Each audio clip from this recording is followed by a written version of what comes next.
Yo, what's up? Welcome to Kind of Funny Games Daily for Monday, November 8th, 2021. I'm one of your hosts, Blessing Adeoye Jr. Joining me is the LaCroix Poppy himself, Tim fucking Geddes. Les, how are you doing?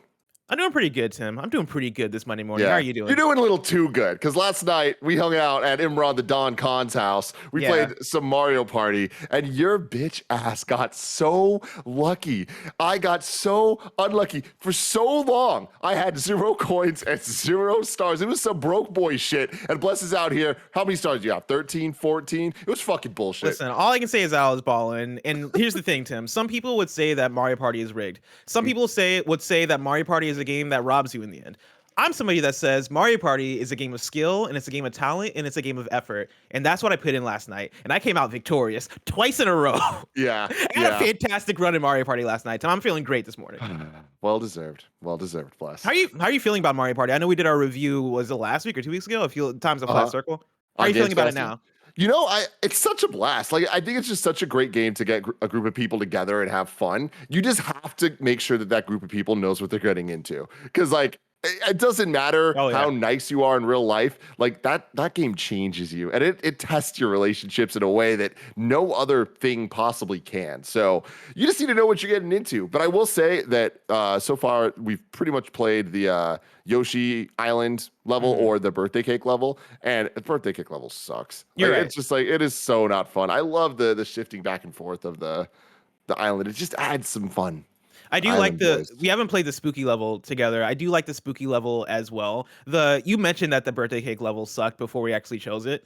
And I hadn't played the birthday cake since the N64, and I remember it being a hit. I remember back in the day, we all loved that level, and I think that was probably purely aesthetic because it was me and my 3 older sisters that would play that Mario Party game. And I think they always chose the birthday cake just because like it's a cute map to play on, it has good music, all this stuff. But playing it this time around, by the time we got halfway through the match, I was like, yeah, no, I see what Tim's saying. This kind of sucks. Like the gimmick there is very much, hey, just like land on a space and pay some money and you might steal a star. Versus the Yoshi stage, the 2 island stage, is very much about strategy and it's very much about like, all right, it's about placement and it's about like foreseeing, is the star going to change islands?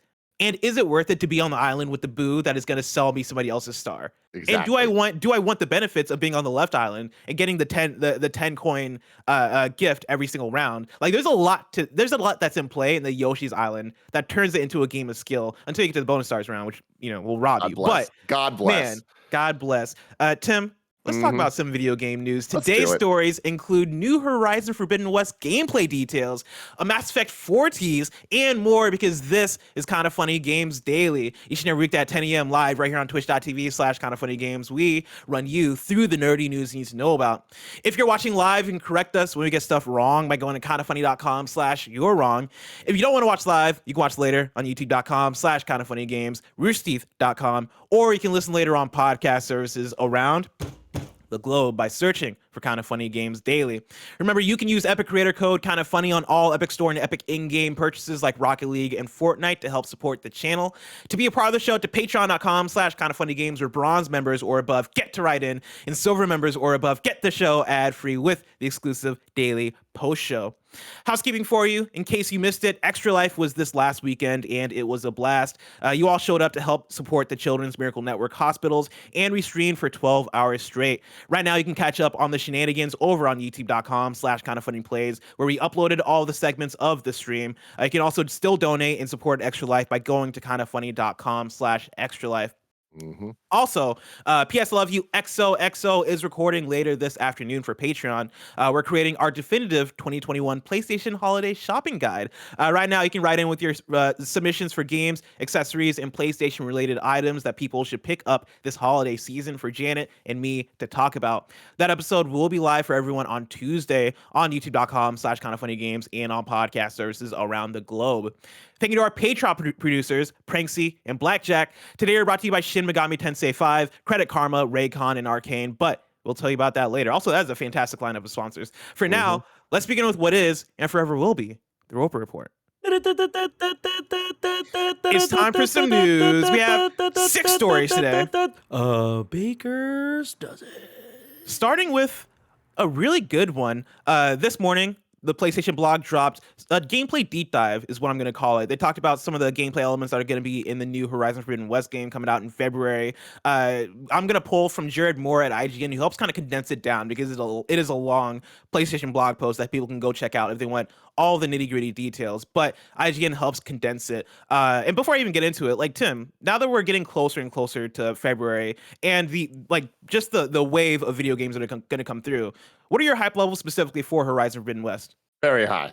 I feel like this is going to be one that is a showpiece title for what the PlayStation 5 can do. I know it's cross-gen as well, but still, everything that we've seen about this a couple weeks ago, before this gameplay deep dive, there was the kind of combat traversal breakdown that they did, and everything they're saying got me so excited. Like paired with the gifs of seeing Aloy kind of move around, like she has the little like glider thing, like the hook shot type stuff, like it looks like it's just going to be fun to move around. And I think that is something that when you look at PlayStation's first party lineup and you look at their kind of like at this point classic titles that they're putting out, there's, a lot of people think, okay, behind the back, third person, like over the shoulder type Last of Us gameplay, Resident right? Evil 4 type gameplay. Exactly. But I feel like things like Spider-Man are opening that up, where there is this like momentum and traversal element that Horizon seems to be trying to match, and that is extremely exciting to me. Yeah, I'm in the same place. I'm super excited for this, and yeah, that last PlayStation State of Play where they broke down Horizon Forbidden West focused a lot on combat and traversal, and this PlayStation blog dives deeper into combat and traversal as well. It seems like that is going to be the thing that they try to improve the most in this game, because that is what they are talking about the most. And yeah, I think you do. You make a great point bringing up Spider-Man as like an example of like, hey, this is how you move through a video game, right? This is how you can move through an open world game. And I think Breath of the Wild is one that I always reference. But like when you talk about the climbing, you talk about the glider and all these things, those are a lot of things that you had in Breath of the Wild as well. And like one of the reasons I love that game was for the traversal and getting around the environment and how that game opened up. And I love that it seems like those are the two focuses, right? Traversal and then combat. Because I think when I think of Horizon Zero Dawn, I do think of how that game has very unique combat in terms of the focus on the long distance stuff.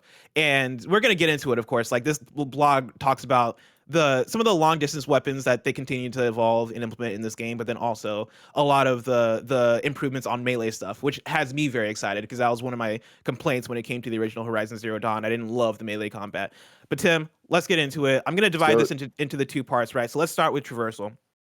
As February's release of Horizon Forbidden West draws near, Guerrilla has updated fans on some of the new abilities that players will be able to utilize across combat and exploration in the game, including a grapple and glider, as well as some fun new combat techniques. In a post focusing on traversal published by the PlayStation blog, Guerrilla spoke further about some of the new tools that players will have, as well as factors that have influenced Forbidden West's new combat decisions. Lead systems designer David McMullen explained that a new high vault mechanic, quote, essentially allows Aloy to hoist herself on top of any object of jumpable height with room to pull up. Combined with the ability to free climb and adding grapples to our environment, the potential for exploration is greatly increased, end quote. He also explained more about the Polecaster and Shield Wing, two new tools shown off back in June. The Polecaster is multifunction and primarily works much like you'd expect a grapple hook in a game to function. However, it has a second function as a winch, which means, quote, the player can dynamically manipulate, move, and destroy the objects in the environment, according to McMullen. They continue, quote, think about pulling a hidden loot chest from a ledge or tearing open a vent to create a new climb path, he adds. McMullen also explained that the additions to climbing and traversal mechanics can be mixed up with Aloy's new Shield Wing glider. Quote, the Shield Wing combines well with numerous other mechanics both in and out of combat, such as landing on your mount, ziplining, the strike from above skill, and more, ... end quote. From there, I am going to jump directly into where they talk about combat. And again, First off, I just want to give major shout out to Polecaster and Shield Wing. Hell yeah. Great names. You just made that shit sound cooler than it was. That's great. Let's jump into combat. Again, I'm still pulling from IGN. Elsewhere in the blog post, the studio discussed the changes it's making to combat. Guerrilla has completely redesigned Horizon's skill tree and included workbenches that allow players a greater degree of customization when upgrading weapons, which I absolutely love. As well as changing the way that players modify their weapons to suit a given playstyle, the studio is also bringing melee and ranged combat closer together. Guerrilla's lead combat designer, Dennis Zopfi, offered an example of how the two aspects work together in Forbidden West combat system. Quote, a new example of a skill that does this is the Resonator Blast, where you charge up the spear with melee hits, and when fully powered up, the energy can be placed on enemies, humans and machines alike, and followed up with a projectile, resulting in a big damaging explosion, end quote. In Horizon Zero Dawn, Aloy will have a number of her old weapons back. I guess they mean Horizon Forbidden West. In Horizon Forbidden West, Aloy will have a number of her old weapons back to fight off the various enemies and machines that the game throws at her. Zopfi states that Forbidden West will look to give these weapons a, quote, stronger personality, allowing players to draw upon their strengths in given situations. New weapons will be added too, such as the Spike Thrower, which was teased by Zopfi as being a quote, new high damage weapon, which, when thrown at the right moment, makes it easier to hit larger targets, end quote. Tim Geddes, how does all this sound to you? Sounds cool. It does sound a little overwhelming. Like, I feel like even in Horizon 1, like, there was a lot of customization, and it's the type of stuff that doesn't really speak to me. Like, all this workbench stuff, I am happy that people like that. I am usually not a big fan. Like, even recently playing Guardians, it was like, all right, cool. This doesn't really feel like it's actually adding to the game or adding to my experience much. But I do like what they're saying here about the focus on like different weapons being necessary for different kind of situations, and like a bigger focus on making the weapons kind of stand out themselves. Yeah. It's pretty cool. Yeah, I'm all about that too. And I like they didn't include it here in this specific write-up, but they also talked a little bit about the machines and how they're going for more variation in terms of the machines that come at you. And I like the idea that you're going to have to adapt a lot and figure out, like, okay, and it's similar to Horizon Zero Dawn to some extent, where you see a different type of dinosaur machine creature and you're like, cool, my blobber is going to work better for this thing, or this type of strategy is going to work better for this thing. I like what they mentioned here too in terms of giving the weapons a stronger personality, allowing players to draw upon their strengths in given situations, which makes me believe that, okay, cool, it's not going to be a one size fits all in terms of you have to use this for this machine, you have to use this for this machine. It seems like you're going to have various options in terms of how you want to deal with stuff. And for a game like this that is about your arsenal and is about, like, I guess, freedom of exploration and freedom of how you're going to approach gameplay, I think that's really cool that they're like, cool, people like using certain types of weapons. Let's give them the freedom to choose the kind of weapons that they want to use and then build on that. And that does make me more excited for the workbench stuff. I know that is very much to each their own. Even as I look in chat, there's folks who are like, oh, I don't like crafting. I'm sure other folks would be like, oh, I love crafting. I'm somebody who, in this type of game, I'm totally down to see where that goes. You know, I think there's plenty of good places they can take that with in terms of taking any of the weapons they mentioned here, and like the Spike Thrower, and adding more upgrades on top of it until I min-max it and have it be in its most powerful form, and then going to a friend, talking to them, asking them how they played, and they're like, oh, I upgraded my shield wing or whatever it's called, so it could actually like knock down enemies or whatever. I love that type of stuff, and so I'm all in for that. Yeah, very exciting stuff. Do you think it actually hits in February? Yes, I think so. We had this conversation a little bit before in terms of breaking down what February looks like for video games. And out of all the games coming out in February, I think Horizon Forbidden West is one of the ones that has the most advantage by sticking. You know, I think there's a little bit more to lose there in terms of they've already delayed Horizon Forbidden West into February. People have already been waiting for it for a while, and God of War is coming out, or is announced to come out later next year, right? With that being the case, I think you'd want to give Horizon Forbidden West as much space as possible to breathe and be the shining star of the PlayStation 5 before God of War comes out. And like, that's given the fact that God of War could easily probably slip into 2023. I'd be surprised if God of War hits in 2022, but I think Horizon Forbidden West needs that space to like get the hype, get that the conversation. You know, like, I'm sure this is one of the games that PlayStation is going to want to push as a Game of the Year contender, right? Like, one of the biggest games of the year. And I think with that, you want to give it that space and allow it to shine right earlier on in the year. That said, when you look at everything else coming out in February, is releasing Horizon Forbidden West at the same time as Elden Ring, is that going to be a good call, right? Especially when you have other games like Saints Row and Dying Light and others coming out in February as well. I don't know how much PlayStation cares about that necessarily. I don't think they need to with Horizon. I think that there's like a level of just tentpole for some of these PlayStation titles that it doesn't even matter what they're releasing next to. It might matter for the other games, but I don't think it matters for something like Horizon that has already demonstrated that its sales potential. And this one is so much more exciting. Like there are so many more people that are stoked on this than were going into Horizon. What was the first one called? Zero Dawn. Yeah. But that's for obvious reasons. It was a new IP, right? With this, it's like there's a known quantity. Everyone has an understanding of what they're getting, and it's an exciting new thing for PlayStation 5. So everybody that has a PlayStation 5 is looking forward to this game. How do you think it lands on a readiness level? Do you think they have it prepared for February? I don't know. I mean, like that's the thing is we're just in such a weird place where it totally could move out of February, and I wouldn't be shocked. I wouldn't be shocked if this game ends up coming out in June. But I also think that February could totally work. I don't think that Sony has proven that even in a pre-pandemic time, they don't really care about putting their games out too close to each other. Like we've had a couple months where it's like we got Last of Us Part 2 and then Ghost like the month after. You know what I mean? Like they I think understand what they have, and they have tentpole. They have these events that everybody's just going to drop what they're doing to make sure that they're part of that zeitgeist moment. So yeah, we'll have to see how the rest of the library kind of shakes out, but it's exciting that February is not that far away, and like we'll know soon. Are you surprised that we haven't seen more gameplay at this point? You know, for a game that is a few months away at this point, we've gotten that original reveal. Was it last year? Was it at the PlayStation PS5 showcase?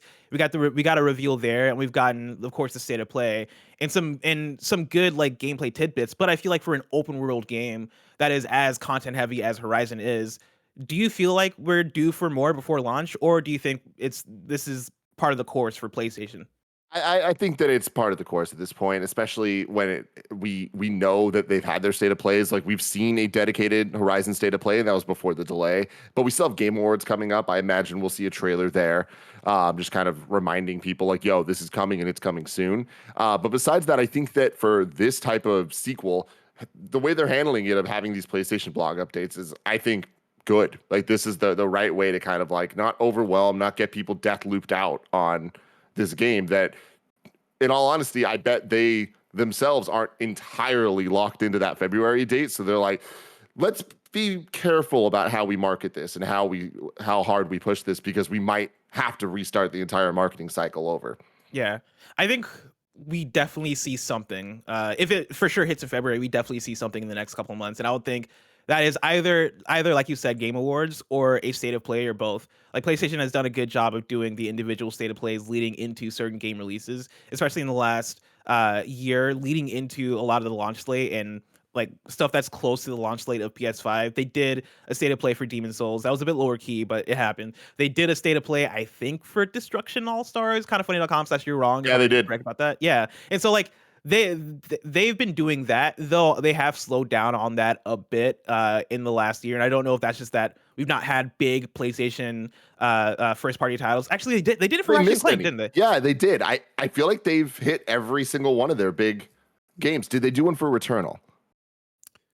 Oh, I'm kind of funny.com/you're wrong. I don't remember them doing one for Returnal. I remember there being PlayStation blogs, but I don't remember there being a state of play. And the reason also, the other things I would bring up would be, and maybe this is just different to them, right? The director's cuts, which for sure would be different to them to some extent, and then Deathloop, which didn't really get a specific state of play. Those aren't PlayStation. Well, Deathloop isn't a PlayStation Studios first party title, and then also the director's cuts are director's cuts. So do you need state of play for those?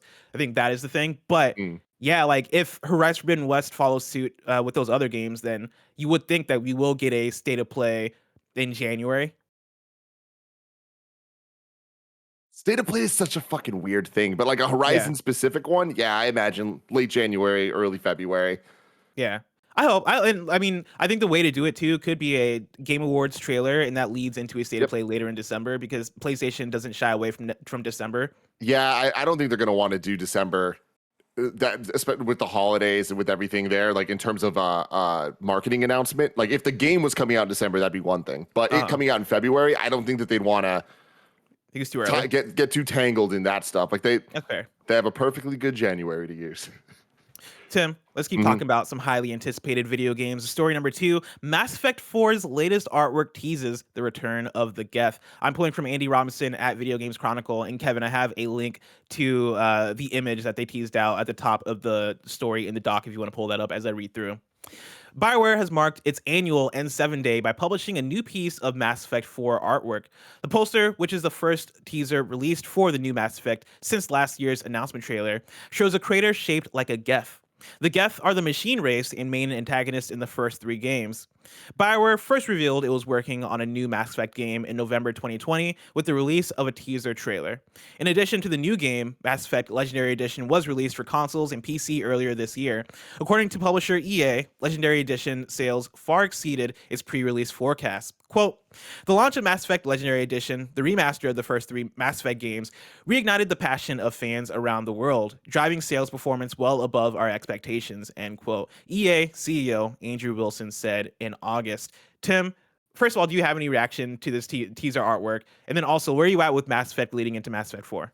I'm not a Mass Effect guy. I think this artwork is dope as fuck. I love this. Mass Effect will continue. This is hype. This is them like understanding what they have, and like they're going back to the basics. It seems they're going back to what people want from Mass Effect. So hell yeah, I can't believe this game is real, honestly.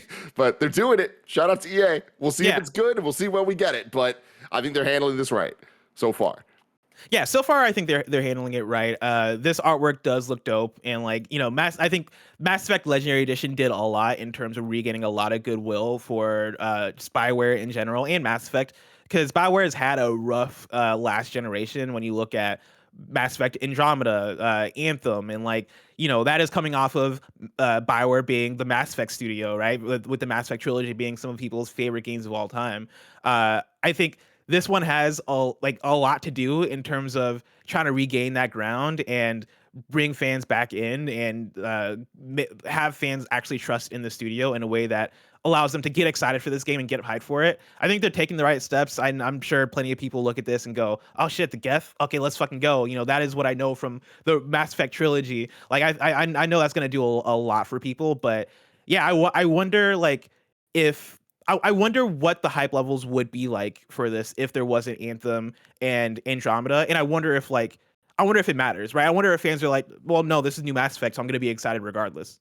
Yeah, I mean, I think that we had the answer to that question because Andromeda happened and people were extremely hyped about it. It wasn't until it came out that the kind of, talk around it was a little more muted and like it's not like it was the worst thing ever, but people seem to definitely not like it as much as the trilogy. And then Anthem kind of coming in, that was a major paradigm shift for EA. Like I feel like they've just went further and further down the toilet for so long, but then they're starting like with a lot of the Respawn teamwork. I feel like they've kind of been course correcting a bit, and this is kind of on that course corrected path in my mind, where they are making the right calls or at least announcing the right projects. Like I think it's cool that on N7 Day they put this out, because a lot of game celebrations like tee up big, or not big, but they just like tee up something and then don't deliver. This is something, right? Like this is delivering like an actual like thing to be excited about. Sure, it's not a trailer, sure it's not a release date, sure it's not like the biggest thing, but like I like this. I think it's cool, and I think it is speaking directly to the people they need to speak to. Yeah, and I think that's a good point. We're coming off of Last of Us Day, and I remember me and Greg doing a KFD in terms of, all right, what are they going to announce on Last of Us Day, because they're teasing something, and the whole conversation me and Greg had was, hey, level those expectations, like bring that down a little bit, because it is going to be some merch. It is going to be nothing of what you'd expect in terms of a new movie trailer, or like possibly a new movie trailer at best, or not movie, sorry, HBO series trailer at best, right? But like even that for me would have been a surprise, right? Don't expect factions, don't expect a new Last of Us tease, don't expect much, because usually when it comes to these big like video game days, right, Outbreak Day or Last of Us Day, N7 Day, Mario Day, usually it is something along the lines of like, here's a shirt, here's some I don't know, man, plumber pants for Mario, like here's some random shit that like isn't gonna get you hyped. You want them plumber pants?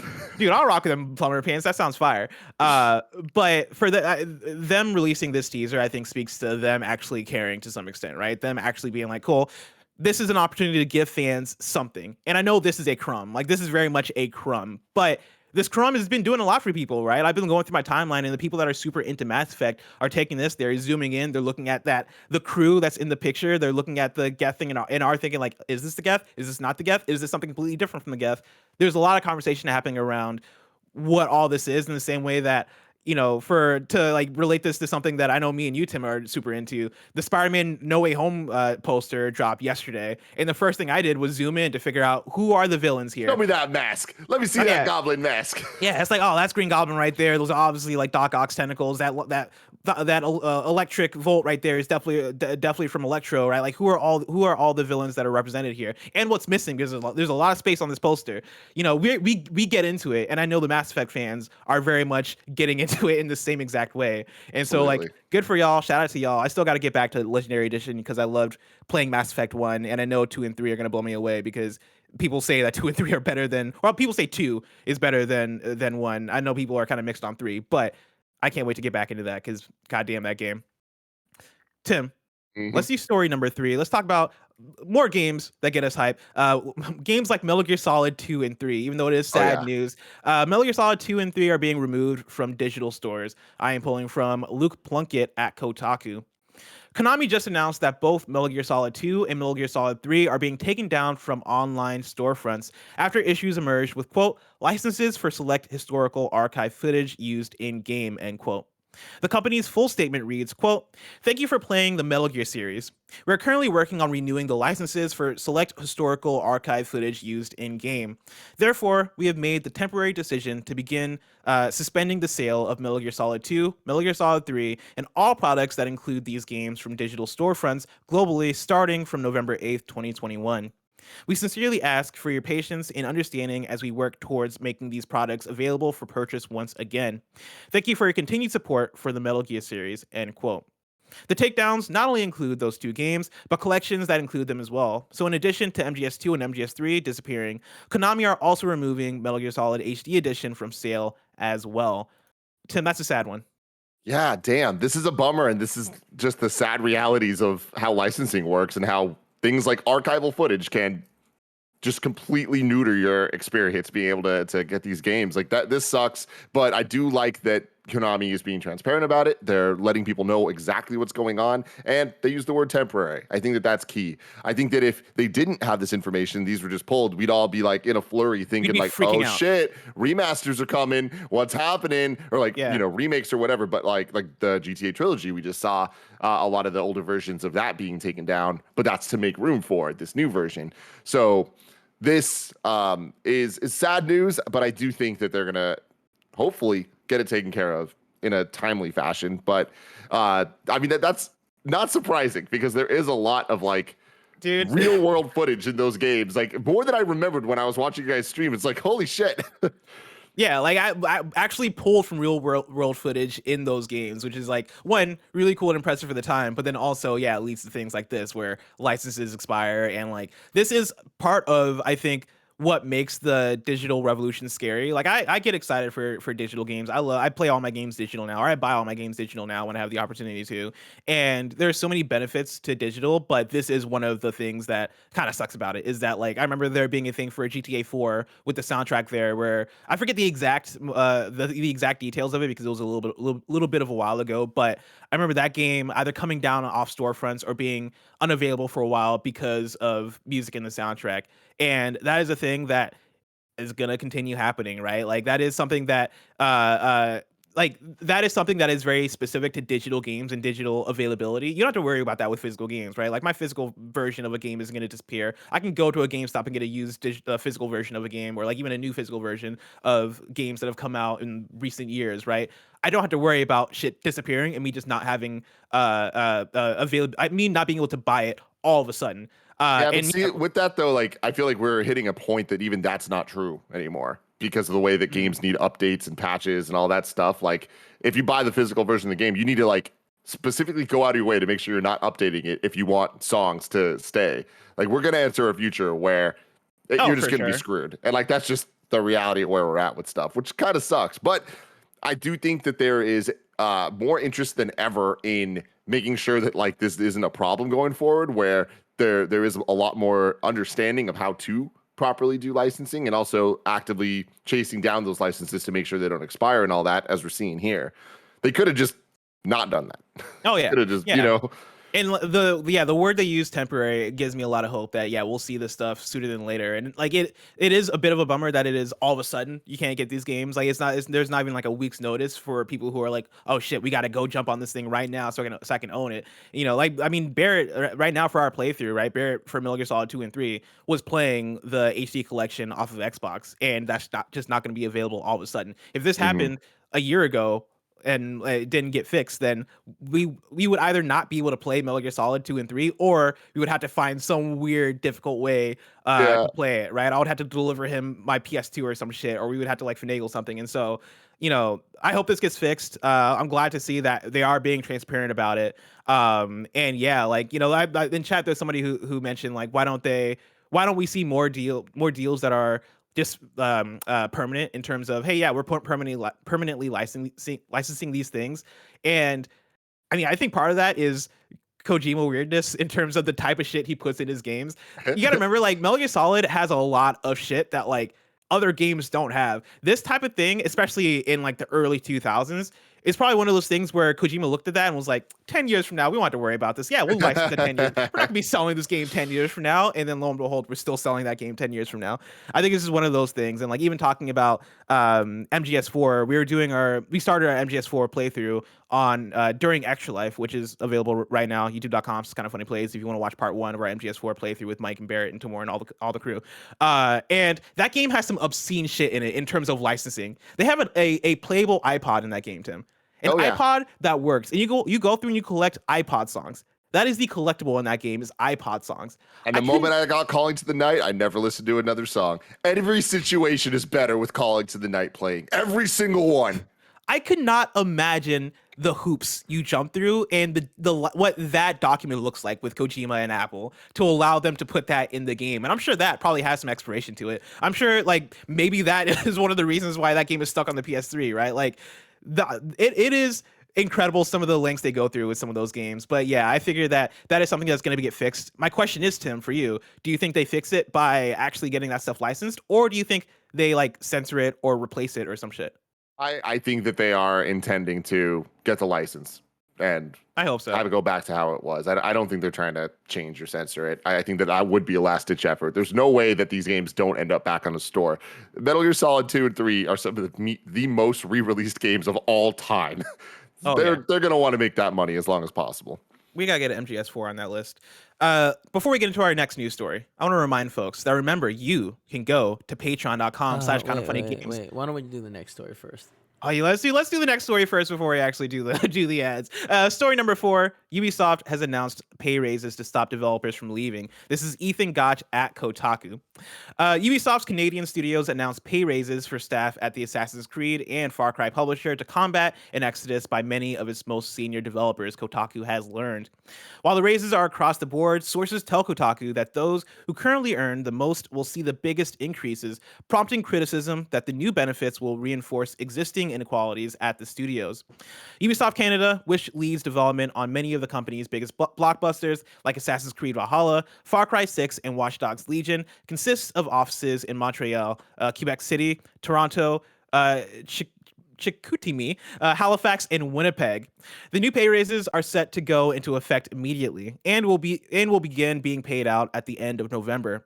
Employees will also be receiving more vacation days and better pay during parental leave. Quote, they're desperately trying to hold on to what few experienced devs are still here, one current developer in the Canadian studios told Kotaku. But the exact amount of the raises will vary depending on the employee's position at the company, sources said.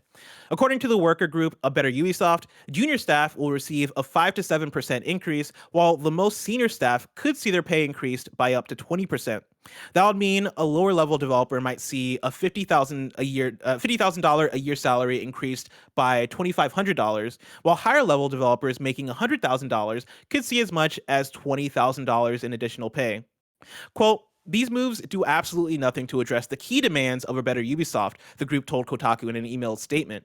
Quote, in addition, by weighting the pay rises enormously in favor of senior staff, management are exacerbating the gap between the highly and low paid workers, end quote.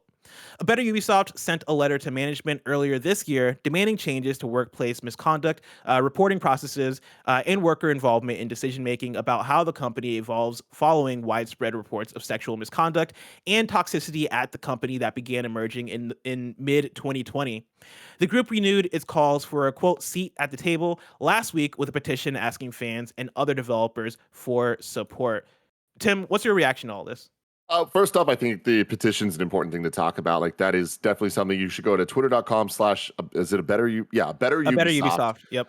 You can go there, check it out. Like, there's a petition that you can sign, you can read through and see what the demands are. And I think it's just interesting to kind of like have that knowledge of what it is the asks are, what asks are being asked, and then applying that to seeing this and seeing what actions are being taken. I don't necessarily think that this is a one-for-one response to those demands. I just think that this is Ubisoft making decisions to better its workplace. I don't think that this is necessarily the absolute correct way to do it, but I do think that they're clearly trying. And is that trying because they're being forced to try? Sure, but that's a good sign. There's some positive momentum with this, but I do think that the petition is going to help snowball the efforts over time with the amount of direct calls to action that they're looking for. And I think that is a huge step for these type of things that I think can get really complicated with these topics that are very complicated. Yeah. I love seeing what A Better Ubisoft is doing. And yeah, that petition was getting a lot of steam over the last week, and I was seeing more and more people share it. And yeah, it is super important to be able to see that, to see what the exact demands are, so that when we get responses like this, we're able to look and go, no, this isn't what we wanted. This isn't what Ubisoft wanted. This isn't what the workers wanted, or what people are demanding. And yeah, like to see this move, it's one of those mixed bags where I'm sure to some extent people who are some of the lower paid workers at Ubisoft go, well, like, money's money, and so I guess I'll take it, even though it is a bummer. But yeah, when you take that and compare it to the higher paid staff and what their increases are looking like, and what that does in terms of creating this fissure between the higher paid workers and the lower paid workers there, and allowing the higher paid workers to get, meaningful rises, meanwhile the lower paid workers are getting like all right, well, $2,500 a year, it's whatever. That is a bummer, and I do think that strikes me as a pretty much what the quote here says from the developer that spoke to Kotaku, right? They're desperately trying to hold on to what few experienced devs are still here. That to me does sound like a move of, we want to keep our senior staff. Like, give the lower paid staff something, so that like we can say that, hey, we took steps to increase pay. Hey, we're taking care of our employees.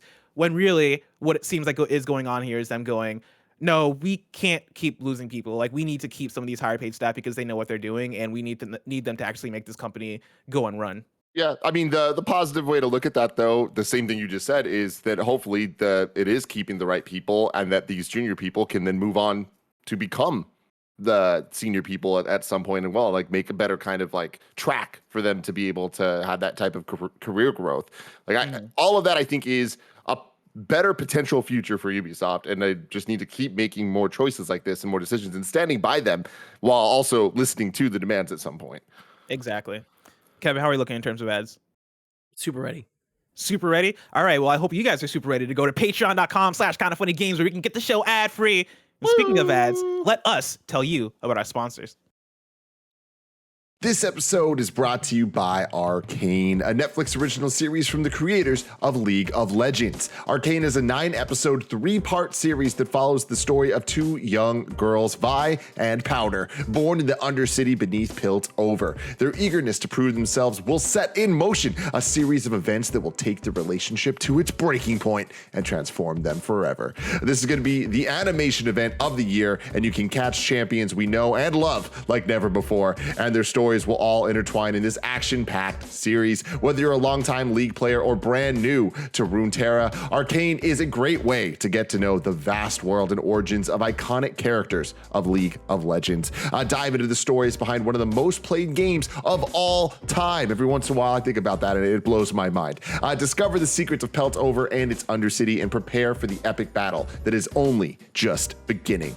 Arcane is now streaming exclusively on Netflix. Next up, shout out to Credit Karma. Is it time for a big change? If you're thinking about home renovations or finally paying down those old credit card bills, Credit Karma can help find a loan that works for you. Whether you're refinancing credit card debt or paying for an upcoming expense, Credit Karma uses your credit data to show you fresh personal loan offers that are personalized just for you. It's totally free and easy to sign up for a Credit Karma account with no effect on your credit score. On Credit Karma, you can check out multiple loan offers side by side with easy to compare estimated terms to make sure you get the best deal. And once you've got a loan, Credit Karma will help you track your progress as you pay off your debt and even let you know if you can refinance and save. If you're ready to apply, you should head over to creditkarma.com/loan offers to see personalized offers with your approval odds right now. Go to creditkarma.com/loan offers to find the right loan for you.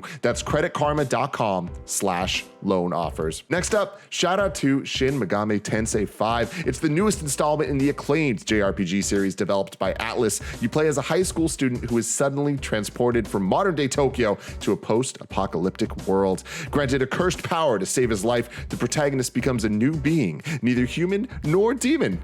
Nahobino. So there you go. Explore the demon-infested wasteland of an enigmatic realm known as Gach, filled with mythical deities and demonic tyrants in constant conflict for survival. Search for answers and forge your own path in a battle between light and dark. Your choices will dictate the fate of the world. Turn formidable foes into worthy allies by recruiting them, then fuse them to create demons customized to your playstyle. Shin Megami Tensei 5 has been fully rendered in 3D, a first for the mainline Shin Megami Tensei series. Shin Megami Tensei 5 is out now. You can check out the digital, deluxe, and standard editions on the Nintendo eShop or by clicking in the link in the description. And finally, shout out to Raycon. It's never too early to start holiday shopping, especially not when you can save big on a gift that they'll use every day, like the Raycon wireless earbuds. My brother's been using these. He's been training for his marathon, and he's been jamming with the Raycons. With seamless Bluetooth pairing and a comfortable noise isolating fit, you can start listening easily and keep listening for hours. The audio quality is just as good as a bunch of the other premium brands, but at half the price. Their new everyday earbuds come with 3 new sound profiles to make sure everything you're listening to sounds its best. Pure, more balanced mode, and bass mode. And with 8 hours of playtime and a 32-hour battery life, you can't lose. Go to buyraycon.com/KFGD today to unlock exclusive deals up to 20% off your Raycon order. But hurry, this offer is available only for a limited time and you don't want to miss it. That's buyraycon.com/KFGD to unlock up to 20% off your Raycons. Buyraycon.com/KFGD. One of the guys in that ad in the visual looked like Ray J when I clicked back. Like I was just like looking through the doc to see what the next story was, and I clicked back to Discord and I just see a face that looks almost like Ray J's. So shout out to that guy. I hope he's doing well. Story number 5, we got some details on Elden Ring's performance modes. I'm pulling from Andy Robinson at Video Games Chronicle. Bandai Namco has detailed Elden Ring's performance modes and confirmed ray tracing support on new gen consoles and PC. Hold up, Bless. What's up? That was Ray J. That was Ray J. It was Ray J? Because they're Ray. Oh my god. Raycons. Yeah. Wait, is that Ray J's He's thing? the Ray. I didn't know that. Holy cow, I did not know that Raycon was Ray J. I was pretty sure that was the case, but I didn't want to like. What? Are you serious? Wait, hold on. Are those the same earbuds that I have? Yeah. I think. Oh. Wait, no, I think I have different ones. No, those I have those different are ones. different. Those are different. So funny. Wow, I did not know that Ray J was like living it up like that. Good for Ray J. Good for Ray J. Wow. Holy cow. That's funny. Remember did you ever see the clip where it's probably bad for after an ad, but like you see the clip where Ray J is like in an interview and he's like wearing his sunglasses and like Ray J is like, oh yeah, I got this. Don't spoil it. Yeah, people go check. I want to find the video. I want to find the video. We'll watch it later. Which, if I'm being completely honest, probably not good for that being an ad to play this video. But it is content gold, and so I'm totally down to watch this video on air to risk it for the biscuit. But Tim, find that. I'm going to do this next news story. Again, story number 5, you got some Elden Ring's performance stuff. Andy Robinson at Video Games Chronicle. Bandai Namco has detailed Elden Ring's performance modes and confirmed ray tracing. Now I can't say ray tracing and take it seriously. Is ray tracing Ray J too? It is. Is he responsible for it all? Technology. Oh my god, he can't be stopped. Confirmed ray tracing support on new gen consoles and PC. God damn it. God, it's hot in my room all of a sudden. PS4 Pro, PS5, Xbox Series X, and S versions of the From Software title will ship with performance and resolution modes, while ray tracing will be added to PS5, Series X, and PC via an update, though it's not clear if this will be in time for release. As with most new gen titles, performance priority mode will adjust screen resolution and load balance to approach 60 FPS, Bandai Namco has said. Resolution priority mode will load balance functions at a fixed max resolution with a lower limit of 30 FPS. Quote, there are differences in the display of grass and other ground objects depending on the console, the publisher said. Both PS5 and Xbox Series X will run at a resolution of 4K in resolution mode and 60 FPS in performance mode. Sorry, I keep. God damn it! I was looking at you, and I'm like, I see that giggle. It's about to break. I was holding it in. I was struggling so hard holding that in. In terms of cross-gen support, Elden Ring can be ported between both Xbox console generations, and save data can be transferred. The PS4 version can be ported to the PS5, and save data can be transferred, but the PS5 version cannot be ported backwards to the PS4. That's cool. Good for Elden Ring. I want that game to look fantastic because Demon Souls looks fantastic, and Souls games, specifically the ones I played, when they run at 60 FPS, they are immaculate, and I cannot wait to play this in performance mode. Tim, they call me Performance Poppy nowadays. That's the new name. Poppy, blessing. Oh yeah, dude. Performance Poppy. Yeah, that's what they call me now in the streets, and I cannot wait to play Elden Ring in performance mode. Mm-hmm. Do you have this Ray J video? I do. Kevin, you ready to bring it up? Yeah, but like I thought we were waiting. Till afterwards. Well, now, you know, let's speed it up. It's all good. Yeah, let's go. All right, everyone, let's go. They're unbreakable. Unbreakable? We can't hear it, Kev. Break them. I can hear it. No, you step on them. Yeah, you Okay. gotta mute it. Got it. This is Ray J talking about his glasses, by the way, in an interview. Tossing the glasses. They're unbreakable. Unbreakable? They're Test it. unbreakable. Test Break them. Step on it right now. No, you step on them. It's your product. You step on them. Go ahead. Speedy, step on them. I can't do that. You can. I bet you I can break these. They're unbreakable. Speedy. They're not unbreakable. Speedy. Don't tell me they're unbreakable. Listen, Don't challenge me. listen. Don't challenge me, Ray J. They're I will break them. Listen, Speedy, they're unbreakable. They cannot break. It's impossible. The confidence. I don't care. I don't care. Oh, I love that clip so much. I watched that clip so many times. Speedy, Let's they're back and unbreakable. forth. They cannot break. They cannot break, Speedy. They cannot break. They're unbreakable. He just snaps Oh, I them in love half. it. Oh. I don't Oh, care. man. I don't care. Oh, the I don't care. It gets me. I love that so much. Shout out to Ray J. Let's round this out with our last news story. Story number 6. Do we have the name for the next Sonic game? Remember, this was it like a year ago at this point? It was early this year where we got the trailer for the next Sonic game with the 2022 thing on it. This morning, Nibel at Nibelian on Twitter tweeted out, Sega has trademarked the name Sonic Frontiers. Now, is that related to this next Sonic game? Is that something else? Who knows? Tim, what's up? I am 99% sure that we already knew this name. So the news here is just that it's trademarked. But like, there was something data mined or something from that trailer that people were talking about Sonic Frontiers, of what it was going to be. A little more open world and all that stuff. Interesting. I'm looking it up right now. Wow, I'm looking at a blog, like a forum post from like 2004 that says what happened to Sonic Frontiers, which is weird. Has Sonic Very Frontiers weird. been a thing for like over either way, like they've trademarked it. I guess that is the news here. And Tim, did you remember this was happening? Did you remember there was a new Sonic game? Because I forgot about it and I love Sonic. Yeah, I did remember, but I don't know. It didn't look great from the little we saw. It's not going in the direction of what I want to see from Sonic games, but I like Sonic and I just want him to succeed. Sam, I'm right there with you. Sonic Frontiers also has Sonic Forces energy to the title, which I don't love. I don't like. Because Sonic Forces was very. Oh, you got the chain. You got the Sonic chain right there. You have it like. Hold on. Let me see. No, my drawer is too filled with crap. My chain is somewhere in that drawer, but it's gonna take me like 50 seconds to dig it out. Am I supposed to pull this up? I feel like was this not a provided link? in there? I put it in there just as a reminder in case Tim had forgotten about this Sonic trailer, because I had to go back and watch it. I had to be like, oh yeah, what was that? And I forgot that it was like this. Our conversation about this when this trailer first came out was, are they doing it? Is this like a new Sonic? This doesn't look like classic Sonic or modern Sonic. what Sonic is this, which has me excited because I do want them to kind of reinvent Sonic. And so Yeah. if this next game is something completely different, I'm really hyped about it then. Yeah, we'll see. Tim, I'm very excited to see what the next Sonic ends up being. Whether it's called Sonic Frontiers or not, who knows? But the reveal of that is just so far away. If I want to know what's coming out to mom and pop shops today, where would I look?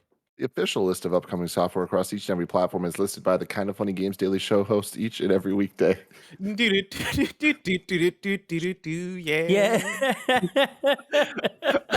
might be one of the funniest videos of all time. It has such Kevin energy, doesn't it? Like, it does. Break them. I would have already, like, if I had glasses that I thought were unbreakable, I would have tried my absolute hardest to break them. You know, like it wouldn't have been a surprise that they snap in half to me.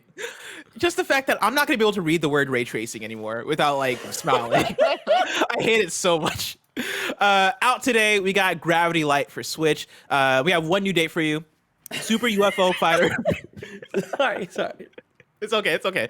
Super UFO Fighter beams down to Earth on January 13th for Switch and PC. Of course, you can go to patreon.com/kindoffunnygames where you can get the show ad free. You can also write in with your questions, just like Jeffrey P. Long did, except Jeffrey P. Long didn't write in with a question. Jeffrey P. Long wrote in with something special. Jeffrey P. Long wrote in to say this. I know this isn't the place for this, but I'm so excited. I just got engaged to my girlfriend of 7 years, and we are so happy. We are so happy and so stoked, and I just wanted to share that. I know you don't normally share this sort of thing on KFGD, and that's totally okay. I just wanted to share it with someone, even if it's just only you two, Bless and Tim. Congratulations, Jeffrey P. Long. That is awesome. Dude, that's awesome. So cool. Congratulations. Of course, you know Jeffrey P. Long from being a Patreon producer, and Greg saying the P in his name more than he needs to. Jeffrey P. Long. Shout out to Jeffrey P. Long. And yeah, that isn't it for the patreon.com. It's kind of funny game shenanigans, though. We do have a squad up this week, or today, I should say. JeffTheMaverick wrote in with a squad up on PS5 and PC and says, looking to squad up and play some Vanguard with best friends. I live on the best coast, West Coast, and mainly game on the weekends when I can get a break from work and the kids. If you want to play some Vanguard with the homie JeffTheMaverick, you can add them on PS5 or PC. I believe this is probably their Activision accounts, since they're giving both those platforms. JeffTheMaverick is their username. JeffTheMaverick. Even though I think the Activision account has like numbers to it too. So I'm going to say this is probably their PSN. JeffTheMaverick. That is JEFF the Maverick. Remember, you can go to kindoffunny.com/you're wrong, where you write in and let us know what we got wrong as we got it wrong, so we can correct it for those watching later on youtube.com/kindoffunnygames and on podcast services around the globe. Let's see here. Oh man, we got a lot of context added. Rollis Racer writes in and says, hey, Bless and Tim, Returnal did have a state of play. It premiered February 25th, 2021. Deathloop also had a state of play, not an exclusively dedicated state of play, but one focused on Deathloop in July. Just like the one that was focused on Little Devil Inside, which, yeah, I was talking about the specific, like, exclusive. We're talking about this game only, but thank you for that, Rollis Racer. Let's see.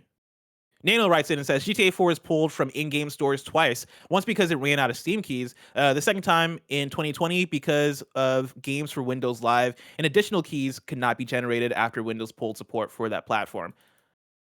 Thank you for that, Nano. I could have sworn that game was pulled at some point because of soundtrack, but maybe I am conflating it with something else. Let's see. Oh, yeah. Okay, here we go. Bander SM saying the Sonic Celebrations was back in June. The name was Sonic Rangers. That's right. It wasn't Frontier that I was thinking of. Sonic Rangers was the rumored one. I do like Sonic Rangers. That is a better name than Frontiers. And then Rangers.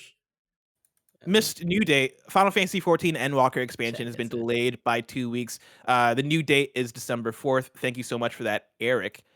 Tim, today's Monday. That means we have a whole week ahead of us for Kind of Funny Games Daily hosts. Your week's hosts for Kind of Funny Games Daily go like this. Tomorrow, it is me and Gary Whitta. Wednesday, it is Tim and Andy. Thursday, it is Tim and Timur for Tim TM Thursday. Then on Friday, it is me and Janet Garcia. If you're watching this live on Twitch right now, after this is It Takes Two. Well, actually, no, it's not It Takes Two. After this is some more of that Wales interactive goodness. If you watched our Bloodshore stream a few days ago, you know that we had a fantastic time playing that game. And so Mike and Nick decided that they want to play some more Wales interactive games. Those are FMV games that are choose your own adventure experiences, B tier, like campy movie stuff. It is an awesome time. You do not want to miss this stream. That's happening right after this. And of course, if you want to catch that stream later, you can subscribe to youtube.com/kindafunnyplays. Remember, this has been Kinda Funny Games Daily. Each and every weekday live right here on twitch.tv/kindafunnygames. We run you through the nerdy news you need to know about. We have a Patreon post show for those that are subbed at the silver level of patreon.com/kindafunnygames. So stick around for that. Otherwise, until next time, Game Daily.